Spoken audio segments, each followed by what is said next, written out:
Hello, welcome back to BattleTech. I'm Max, and this is the continuation of the Restoration Campaign. Iron Man with 8 parts of mechs for each full one. Just continuing after the first mission here, we've got some chit-chat to go through with our crew. Samaya Mayer here, having a chat, but basically revealing to us that we're in terrible, terrible debt, because obviously we're a terrible, terrible commander with no sense of economics. So, I'm fully aware of our financial situation, Mayor, but I just can't conjure up new clients out of thin air. James, do me a solid and back me up on this. I have some options here. Nothing here really makes much difference here. Although, not taking commands, not settling arguments as a commander seems to be a distinct lack of leadership. So, we need to stop talking and start doing something about it. Yes, absolutely. Hey, you'll hear no arguments from me. When we made you our commander, we all agreed to follow your lead. Darius, could you walk us through the details of this trouble we're in? It might help if you broke things down point by point. Exposition mode. Sure thing, Yang. Point 1, is right, we're in debt. Every C bill we make technically belongs to the banks. Point 2, this corner of the frontier is a dead zone for mercenary work. There are clients, but they're terrible. Just a fact. And that's it. No other points. So we could try and work out how many jobs it'll take to repay the loans. Honestly, I want to go through the finances a bit, but we're not going to refuse to pay. That's not good. We're going to ask for some input from the team. Yes, that's probably a good one. I don't see what else we can do, James. Are we on first name terms? I'm already serving up every legitimate contact I can find. Unless you want me to sidestep the MRB entirely, we're basically out of options. Go around the MRB? No thanks. Taking an uncertified job is a great way to wind up with a knife in your back. Unless you're in a mech. Well, we did just get betrayed on a board-certified contract. It appeals to me, saying how much worse can it get? The answer is usually worse. Not compounding risks? Well, no, we are in a risk management business here. It's about assessing those risks, and no guts, no galaxy. Bit too gung-ho for me. Pointing this out seems more logical. Plenty. What happened down there is an exception, boss. With uncertified jobs, it's the rule. Remind me again why we don't just skip town and head to a nicer corner of the periphery? Because the banks and the dropship crews have an arrangement. Until we pay up, they're going to keep us on a short leash. Okay. So, I've seen the damage bankruptcy can do firsthand. This isn't going to happen to this crew. Yeah, go on. You hear that, Darius? The voice of experience speaks. Going around the MRB might kill us, sure. So might 1,000 other things, but going broke, that'll destroy this company guaranteed. It's settled then. I'll start digging for contracts outside the MRB system. Who knows? Maybe it'll work out for the best. It isn't like we've got all that much to lose. Is this the same Darius that went to a war zone in the middle of a civil war and picked up an individual commander and their battle mech from under the noses of one of the forces fighting? It sounds like it. Right. The banks are holding our dropship access hostage until we repay our debts. We need to be finding work. Yeah, no, not the first priority. First priority is going to the bays. Right. We took some internal damage on the spider last time. Nothing got destroyed, so we can still repair it from this screen rather than refitting it. And a repair would... No, it's a trivial repair. It's only just scratched the surface. It's only going to take a day. So that's going to be worth doing. Let's have a quick look at the spider. The spider's a really good mech. It's under-armoured for its weight, really, and I'd love it to have more armour, but it might not be feasible. The 2 medium lasers are almost pointless because it's a decent brawler for its size. It has fists, it has fully articulated arms, and can do an amount of damage with a punch. These can't be used in melee though. However, it does have 2 support slots here. If I have them in stock, no. If they're purchasable in the shop, please. Oh, no. Okay. At some point, I would like to outfit this with 2 small lasers as opposed to 2 medium lasers, and we'll do that, but not possible at this time. So let's just pop that in for repair. We'll confirm the 1501 days to do that. I don't think that's going to be a problem. Now, let's go back and have a look at some of these others. The Vindicator. Now, the Vindicator is... it's fine as far as mechs goes. It's relatively slow. It's much better at long range in this configuration. The PPC is the standout weapon. The Lerm 5, it's too small. I'd prefer this to be a Lerm 10 if we can, and we do have one in stock here. So if there is going to be a way that I can drop this, and it's possibly by dropping some of these as well, and inserting this instead, I think that's going to make an enormous difference. Now the problem here is that we've got 1.5 tons that we need to find, but dropping those lasers probably means we can get there by taking out some of the heat sinks, still retaining some of the heat efficiency. So if I just take out 2 heat sinks, leaves us with a spare half, and then we just max out the armour to give us a bit of extra protection.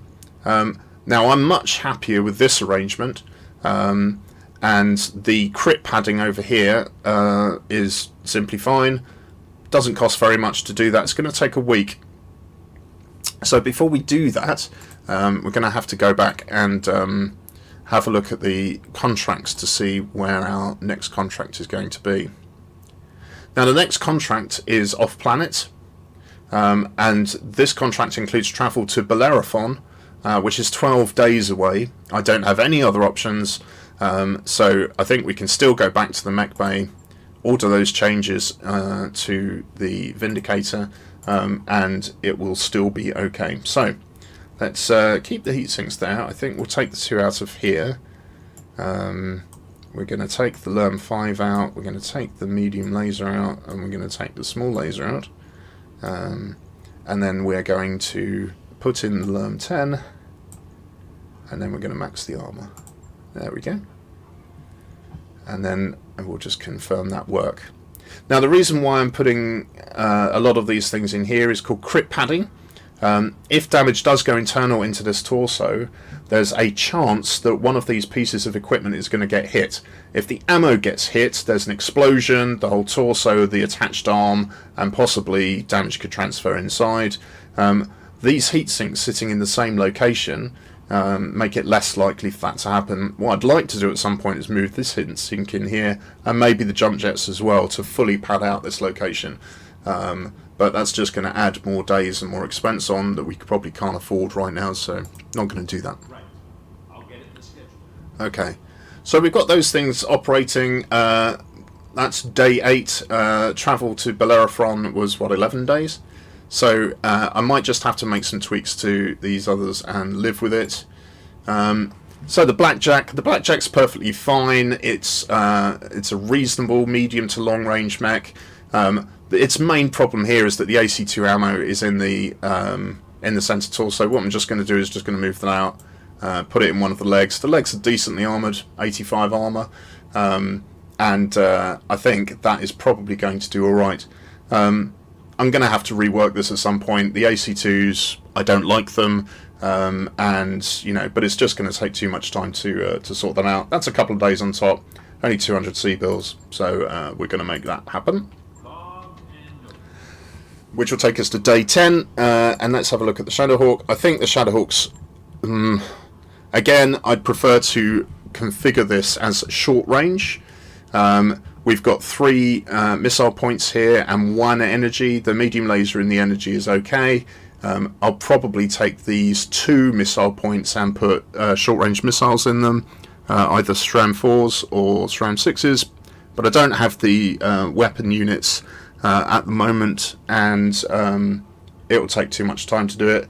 So all I'm going to do is move the SRM ammo out of the center torso and suffer that couple of days loss. I'll let you know when that's done.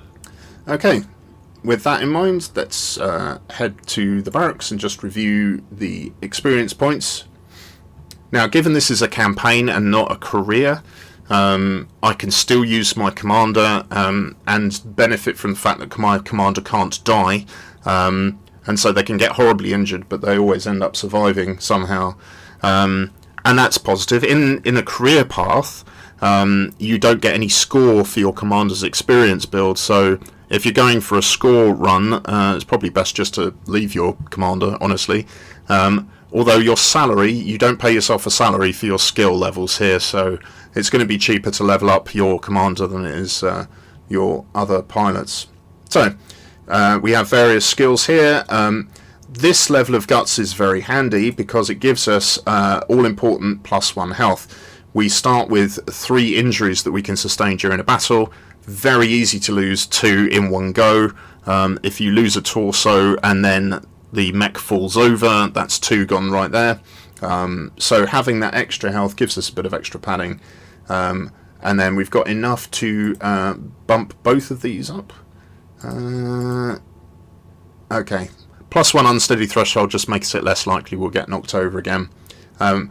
I don't mind gunnery 2 right now because just through position I can usually get a decent shot. 70-80% is going to be fine, I think, at this stage.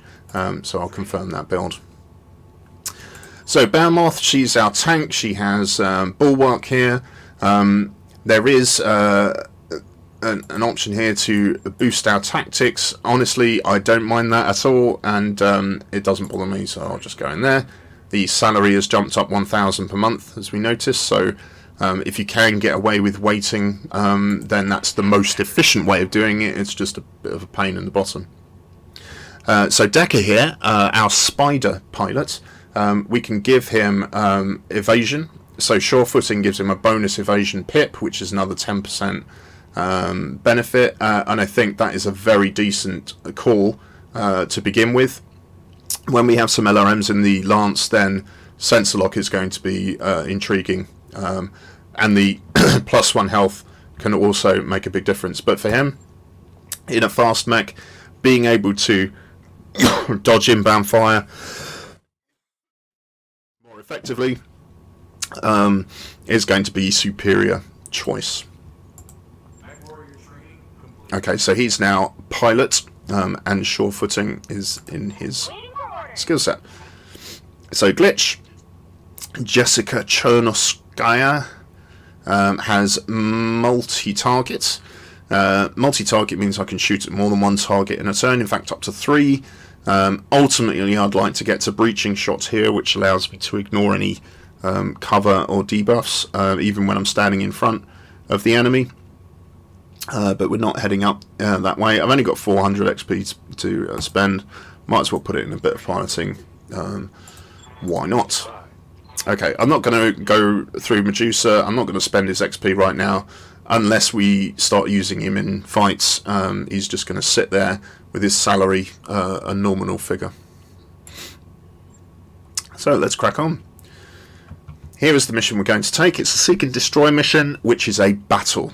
So there is a lance of Marek military units. There might be mechs, might be tanks, might be a mix, operating on Bellerophon within a region we control. All pirate operations are at risk as long as this lance is allowed to move unimpeded. It's a polar climate, heat's not going to be an issue, half a skull, so I'm expecting a partial light lance. Nothing over 35 tons is likely. 12 days to get there. Now, negotiating means deciding where to put these sliders.